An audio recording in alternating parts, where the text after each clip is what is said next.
তেজগাঁ থেকে সংবাদ সন্ধ্যা নিয়ে আপনাদের সামনে আছি আমি সুমনা সিং এবং আমি গোলাম কিবরিয়া। জানাচ্ছি শিরোনামগুলো।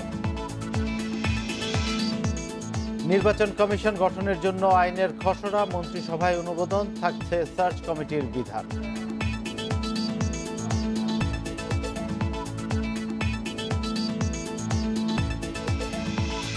বঙ্গভবনে রাষ্ট্রপতির সঙ্গে আওয়ামী লীগের সংলাপ, শক্তিশালী নির্বাচন কমিশন গঠনের প্রস্তাব।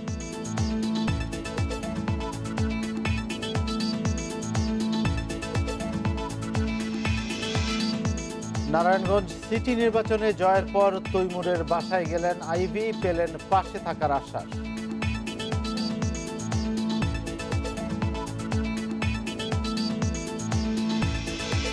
দৈনিক করোনা রোগী শনাক্ত ৬,০০০ ছাড়ালো, মৃত্যু আরও ১০ জনের। রাজধানীতে শনাক্ত রোগীর ৬৯%ই ওমিক্রনে আক্রান্ত। এতক্ষণ শিরোনামগুলো জানাচ্ছিলাম, এবার জানাবো পুরো খবর। প্রধান নির্বাচন কমিশনার ও নির্বাচন কমিশনার নিয়োগ আইনে অনুমোদন দিয়েছে মন্ত্রিসভা। এতে রয়েছে নির্বাচন কমিশনার বাছাই করবে ৬ সদস্যের সার্চ কমিটি। প্রধান বিচারপতি আপিল বিভাগের একজন বিচারপতিকে এই সার্চ কমিটির চেয়ারম্যান করবেন। আরও বেশ কিছু বিধান রেখে করা আইন চলতি সংসদ অধিবেশনে উত্থাপন হতে পারে বলে জানিয়েছেন মন্ত্রিপরিষদ সচিব। ৫০ বছরেও হয়নি নির্বাচন কমিশন গঠন আইন, যে কারণে বিভিন্ন রাজনৈতিক দলের বিতর্কের মুখে পড়েছে নির্বাচন কমিশন। এছাড়া ৩ দফায় নির্বাচন কমিশন গঠন করতে রাষ্ট্রপতিকে সংলাপ করতে হয়েছে নিবন্ধিত রাজনৈতিক দলের সাথে। তাদের প্রস্তাব করা ব্যক্তিদের দিয়ে সার্চ কমিটি গঠন করা হচ্ছে নির্বাচন কমিশন। চলমান সংলাপে বেশিরভাগ রাজনৈতিক দলও আইন করার প্রস্তাব দিয়েছে। আইনমন্ত্রী সহ সরকারের গুরুত্বপূর্ণ ব্যক্তিরা জানিয়েছেন সময় স্বল্পতায় এবার আইন করা যাচ্ছে না। তবে সোমবার প্রধান নির্বাচন কমিশনার ও নির্বাচন কমিশনার নিয়োগ আইনের অনুমোদন দিয়েছে মন্ত্রিসভা। সচিব জানান, রাষ্ট্রপতির নির্দেশে ৬ সদস্যের সার্চ কমিটি করা হবে। প্রধান বিচারপতি মনোনীত আপিল বিভাগের একজন বিচারপতি কমিটির চেয়ারম্যান হবেন। এছাড়া থাকবেন হাইকোর্টের একজন বিচারক, কম্পট্রোলার অ্যান্ড অডিটর জেনারেল, পিএসসির চেয়ারম্যান এবং রাষ্ট্রপতি মনোনীত ২ জন বিশিষ্ট নাগরিক। যেহেতু এর আগে আইন ছিল না, ইতিপূর্বে যেসব ইলেকশন কমিশনগুলো গঠন করা হয়েছে সেগুলো এই আইনের অধীনেই করা হয়েছে বলে ধরে সেগুলোকে একটা হেফাজত করা হয়েছে আর কি। ডিটেইল আপনার একটা বিধি করে দেওয়া হবে যাতে প্রসিডিউরাল সাইটগুলোর জন্য বারবার আইন সংশোধন করতে না হয়। সচিব আরও জানান, আইন অনুযায়ী সিএসসি বা ইসি হতে হলে বাংলাদেশের নাগরিক হতে হবে।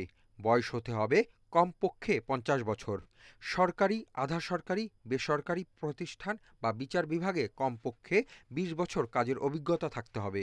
চিফ জাস্টিসের কথা যেরকম বলা আছে, উনি কোথাও কিছুই করতে পারবেন না। চিফ ইলেকশন কমিশনার হিসেবে যদি একবার করে থাকেন উনি আর কখনো যোগ্য হবেন না। কিন্তু যদি ইলেকশন কমিশনার থাকেন উনি কেবলমাত্র চিফ ইলেকশন কমিশনারের জন্য আপনার বিবেচ্য হতে পারবে। চলতি সংসদ অধিবেশনেই উঠতে পারে এই আইনটি। তবে বর্তমান নির্বাচন কমিশনের মেয়াদ ১৪ ফেব্রুয়ারি শেষ হওয়ার আগে আইনটি পাশ করা সম্ভব হবে কিনা তা এখনো নিশ্চিত নয়। এই লক্ষ্যে গণতন্ত্র আইনের শাসন। Hasib Mahmud Shah, independent news, Dhaka.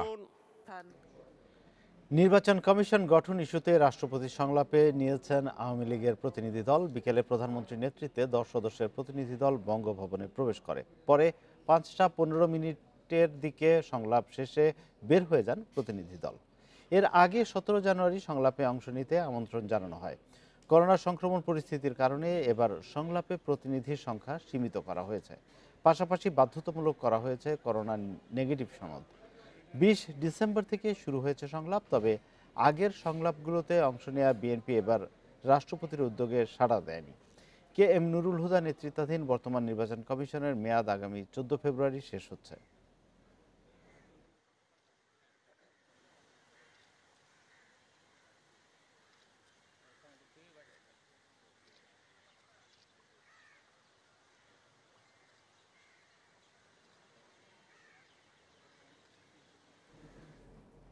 মন্ত্রিসভায় অনুমোদন দেয়া নির্বাচন কমিশন আইন পাশ করার সর্বাত্মক চেষ্টা করা হবে বলে জানিয়েছেন আওয়ামী লীগের সাধারণ সম্পাদক ওবায়দুল কাদের। শেখ হাসিনার নেতৃত্বে রাষ্ট্রপতির সঙ্গে সৌজন্য সাক্ষাৎ শেষে তিনি একথা বলেন নির্বাচন কমিশন গঠনে রাষ্ট্রপতিকে আইন প্রণয়নের প্রস্তাব দিয়েছে আওয়ামী লীগ। জানান, নির্বাচন কমিশনকে শক্তিশালীকরণ, আর্থিক ও প্রযুক্তি সক্ষমতা বৃদ্ধিকরণ ও নিরপেক্ষ ও শক্তিশালী কমিশন গঠনের প্রস্তাব দিয়েছে আওয়ামী লীগ। নির্বাচন কমিশনার নিয়োগের ক্ষেত্রে মহামান্য রাষ্ট্রপতি যখন উপযুক্ত বিবেচনা করবেন সে প্রক্রিয়ায় তিনি নিয়োগ দান করবেন। প্রধান নির্বাচন কমিশনার ও অন্যান্য নির্বাচন কমিশনার নিয়োগের লক্ষ্যে সংবিধান অনুচ্ছেদ 118 বিধান সাপেক্ষে একটি উপযুক্ত আইন প্রণয়ন করা যেতে পারে। নবনির্বাচিত মেয়র সেলিনা হায়াৎ আইভীর পাশে থাকার ঘোষণা দিয়েছেন পরাজিত মেয়র প্রার্থী তৈমুর আলম খন্দকার। দলীয় নেতাকর্মীদের নিয়ে বিকেল 5টার দিকে নারায়ণগঞ্জের শহরের মাজদাইর এলাকায় তৈমুরের বাসভবনে যান নতুন মেয়র সেলিনা হায়াৎ আইভী। এ সময় পরাজিত প্রার্থী তৈমুর বলেন, সেলিনা হায়াৎ আইভীর সঙ্গে আত্মার সম্পর্ক। ভোটের মাঠে কি হয়েছে সেটি এখন অতীত, পারিবারিক সম্পর্ক আগের মতো ঠিক থাকবে বলেও মন্তব্য করেন তৈমুর আলম খন্দকার। এ সময় তৈমুর আলমের কাছে যে কোনো বিষয়ে পরামর্শ নিয়ে কাজ করবেন বলেও জানান নারায়ণগঞ্জ সিটির নবনির্বাচিত মেয়র আইভী।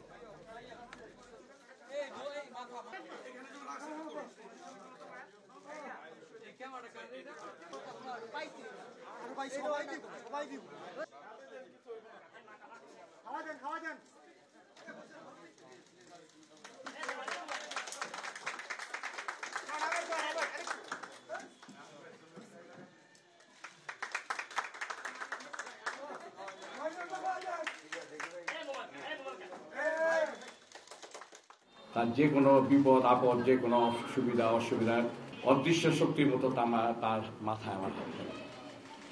অতএব এটা নির্বাচন, এটা বিষয় না, এটা নির্বাচন 16 তারিখে চলে গেছে। আগামী দিন যাতে সুন্দর হয় তার পাশে আমি ছিলাম, ভবিষ্যতে থাকবে ইনশাআল্লাহ। আমাদের একটা পারিবারিক সম্পর্ক এটা বজায় থাকবে, যেটা আমি পুরো নির্বাচনেই বলার চেষ্টা করেছি যে রাজনীতির জায়গায় রাজনীতি, কিন্তু পারিবারিক সম্পর্কের জায়গায় সেই সম্পর্কে কখনো ঘাটতি হবে না।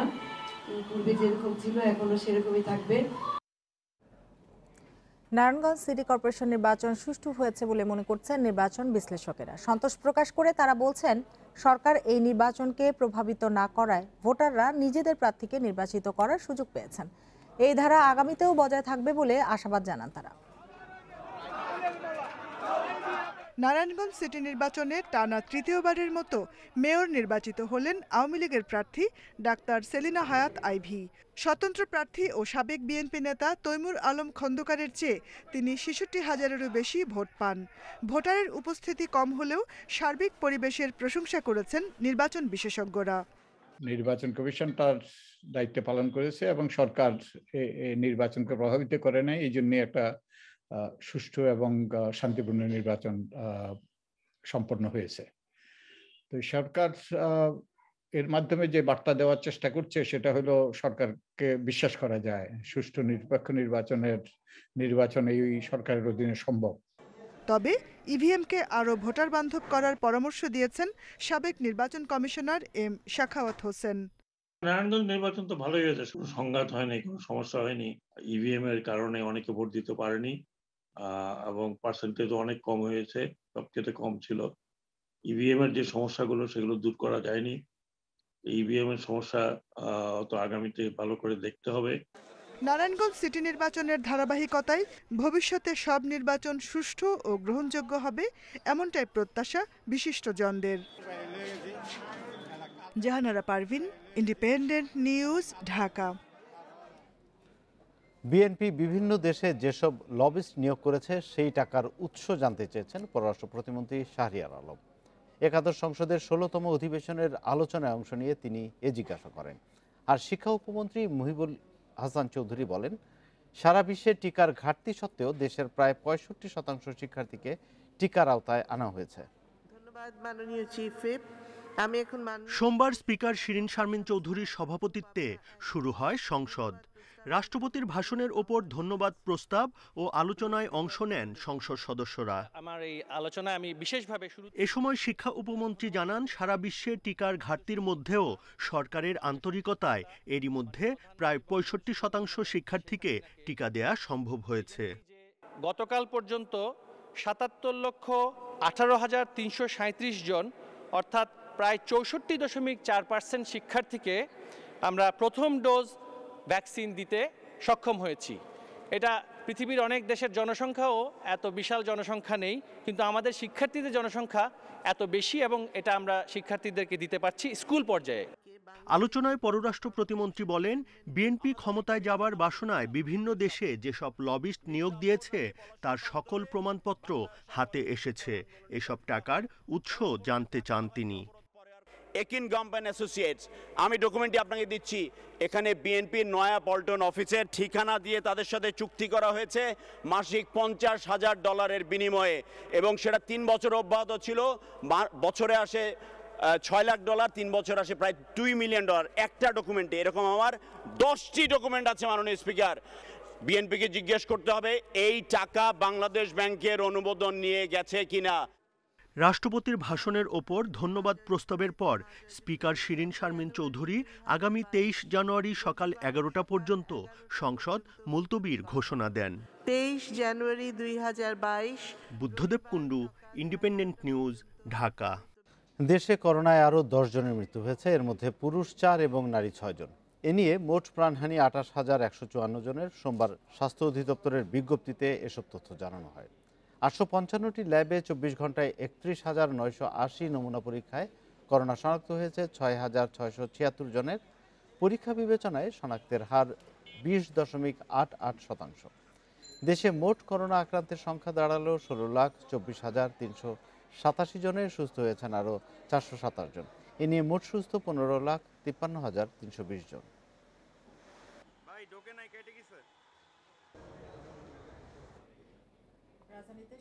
করোনা রোগীর 69 ভাগই এখন ওমিক্রনে আক্রান্ত, যা 10 দিন আগে ছিল মাত্র 13 ভাগ। দুপুরে সচিবালয়ে এ তথ্য জানিয়েছেন স্বাস্থ্যমন্ত্রী জাহিদ মালিক। স্বাস্থ্য অধিদপ্তর সতর্ক করছে, সংক্রমণ নিয়ন্ত্রণে না এলে পরিস্থিতি বিপজ্জনক হবে। গত 11 ডিসেম্বর দেশে প্রথম শনাক্ত হয় করোনার নতুন ধরন ওমিক্রন। এরপর তা ছড়িয়ে পড়ে দ্রুত। রাজধানীর বাসাবো, বনানী, মহাখালী, চানখারপুল ও উত্তরায় মিলেছে করোনার এই নতুন ভ্যারিয়েন্ট। ঢাকার বাইরেও যশোরে শনাক্ত হয়েছে ওমিক্রন। সোমবার সচিবালয়ে স্বাস্থ্যমন্ত্রী জানান, রাজধানীতে ওমিক্রনের কমিউনিটি ট্রান্সমিশন হয়েছে। 10 দিনেই ওমিক্রন শনাক্তের হার বেড়েছে 56 ভাগ। ঢাকার বাইরেও একই অবস্থা বলে মনে করেন মন্ত্রী। আমরা যে ঢাকায় কিছু জরিপ করেছি, পরীক্ষা করেছি, জিনোম সিকোয়েন্সিং করেছি, তার মধ্যে দেখা গেছে যে ওমিক্রন এখন 69%-এ উন্নতি হয়েছে। তো ঢাকার বাইরেও আমরা মনে করি একই হার হবে, এবং ইনফেকশন রেট 18% এ কারণেই হচ্ছে। এক মাসের ব্যবধানে দেশে করোনা শনাক্তের হার 1 ভাগ থেকে বেড়ে হয়েছে 21 ভাগ। দৈনিক শনাক্তের সংখ্যা 200 থেকে বেড়ে 6,000 ছাড়িয়েছে। ওমিক্রনের পাশাপাশি দ্রুত ছড়াচ্ছে ডেল্টা ভ্যারিয়েন্টও। এই আক্রান্তের হারটা বেড়ে যাওয়াটা আমাদের জন্য একটা অশুভ ইঙ্গিত।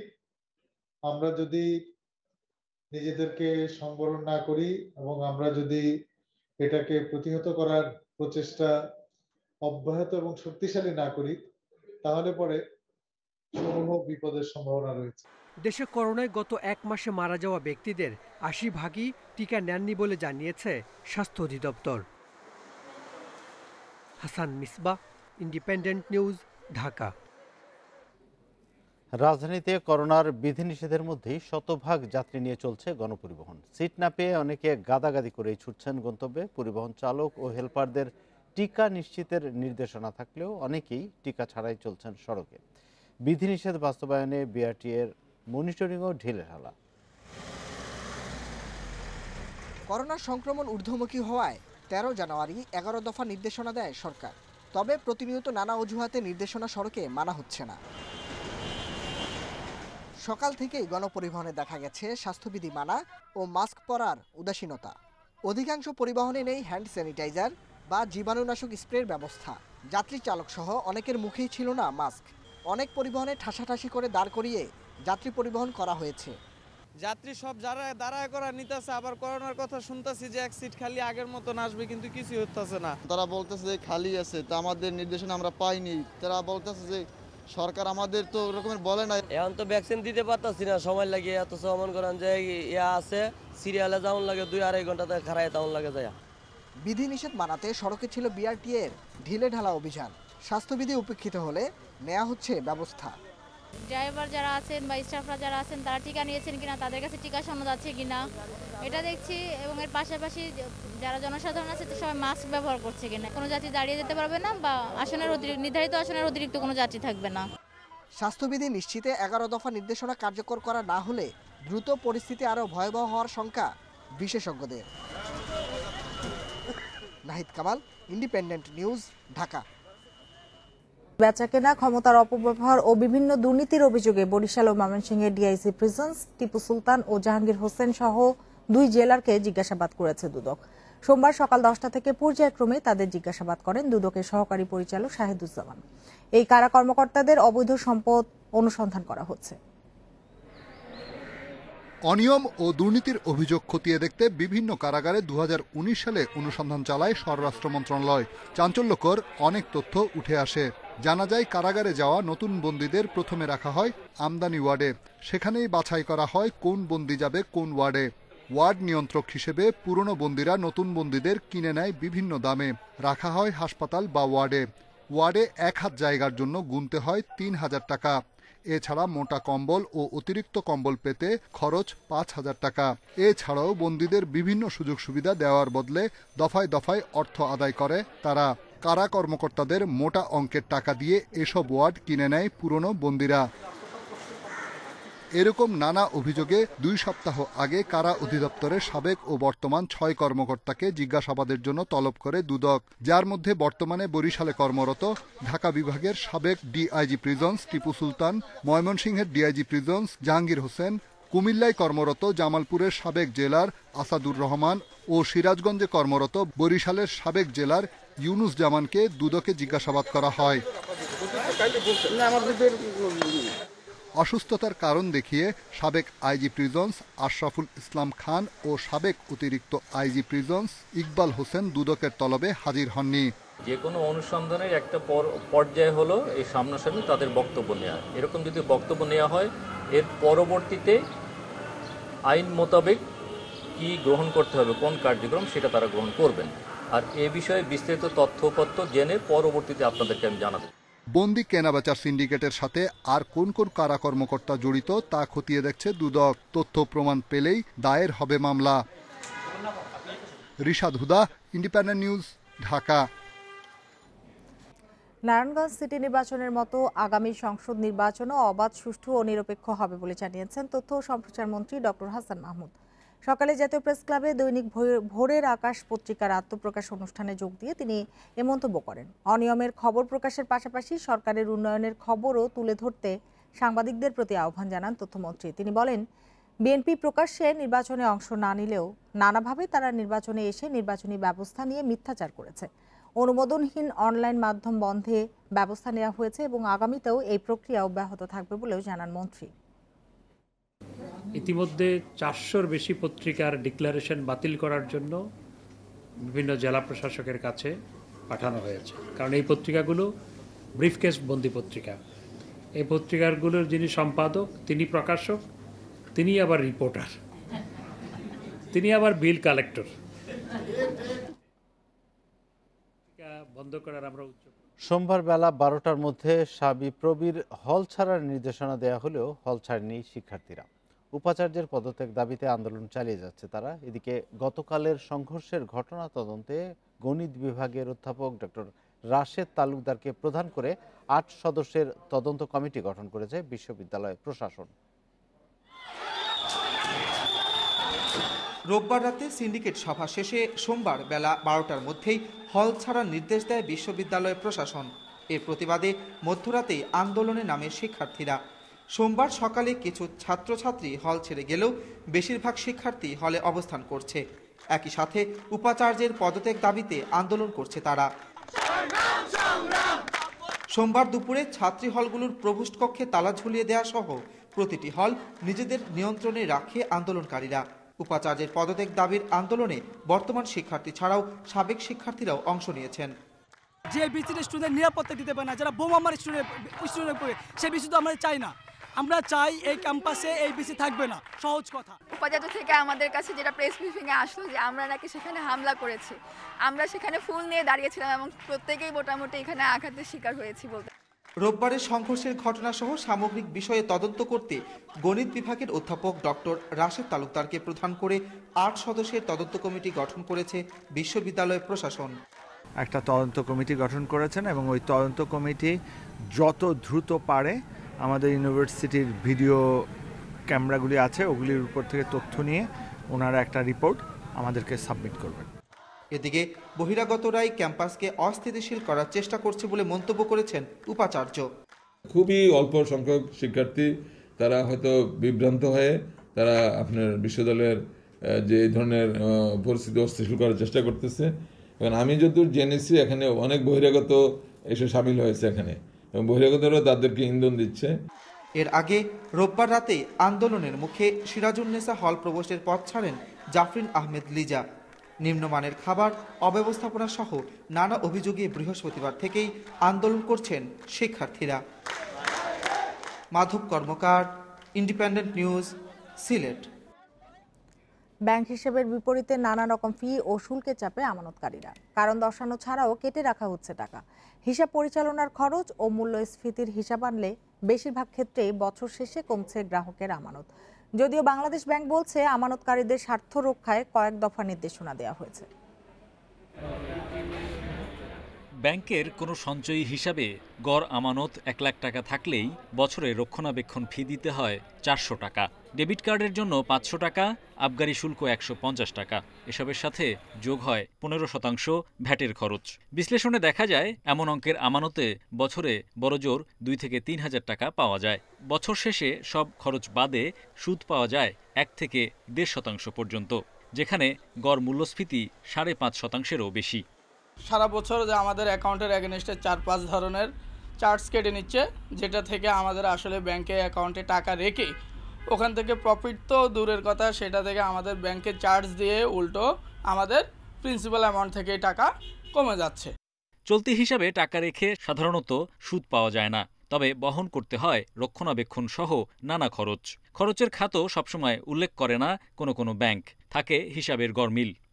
আমরা যে এটাকে একেবারে অস্বীকার করছি এটা নয়। কোনো ব্যাংক যদি তার নির্ধারিত চার্জের বাইরে যদি এটা করে থাকে তাহলে I think customer has the right to go to central bank as well as I think they should lodge their complain first to the management of that particular bank.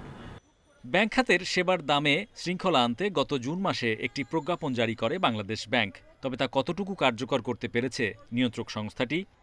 আগে যে সমস্ত বিভিন্ন জাতীয় কমপ্লেন আসতো এই জাতীয় চার্জ সংক্রান্ত, এখন একেবারেই নগণ্য, কারণ তাতে আমরা ধরে নিচ্ছি যে এই সার্কুলারকে বাস্তবায়িত হচ্ছে। ইনফ্লেশনের কমে রেট সঞ্চয়পত্র বলে বা এসটিডি বলেন বা এফডিআর বলেন, তাদের ইন্টারেস্ট কম দেওয়া যাবে না এবং সমস্ত ব্যাংকগুলো এটাকে এখন ফলো করছে। মেয়াদি আমানতেও সুদের হার ৩ থেকে শুরু করে ৬% নিচে, যেখান থেকে উৎসে কর ও আনুষঙ্গিক খরচ মূল্যস্ফীতি বাদ দিলে প্রকৃত সুদহার ঋণাত্মক। এসব ক্ষেত্রে বড় অঙ্কের আমানতকারীরা তুলনামূলক বেশি সুদ পান। Hari Saha, independent news, Dhaka. কুমিল্লা ভিক্টোরিয়ান্সের ডাগ আউটে সাকিব তামিমদের সাবেক কোচ স্টিভ রোডস। শিরোপা জয়ের লক্ষ্যে রোডসকে পরামর্শক হিসেবে নিয়োগ দিয়েছে ভিক্টোরিয়ানরা। দলটির হেড কোচ সালাউদ্দিন বলছেন, দেশি বিদেশি কম্বিনেশনে তৃতীয় শিরোপাই লক্ষ্য তাদের। আবারও বাংলাদেশে ফিরেছেন স্টিভ রোডস, তবে জাতীয় দলের দায়িত্বে নয়। বিপিএল এর অন্যতম দল কুমিল্লা ভিক্টোরিয়ান্স পরামর্শক হিসেবে নিয়োগ দিয়েছে ইংলিশ কোচকে। ৩ বছর পর সাবেক গুরুকে পেয়ে মাশরাফি মাহমুদুল্লাহদের উচ্ছ্বাস ছিল দেখার মতো। কোচিং দর্শন ও ব্যক্তিত্বে টাইগার ক্রিকেটে স্মরণীয় নাম রোডস। তাঁর অধীনে প্রথমবার কোনো ট্রাইনেশন সিরিজ জিতেছিল বাংলাদেশ, কিন্তু ২০১৯ বিশ্বকাপে দলের ব্যর্থতায় চাকরি হারিয়েছিলেন।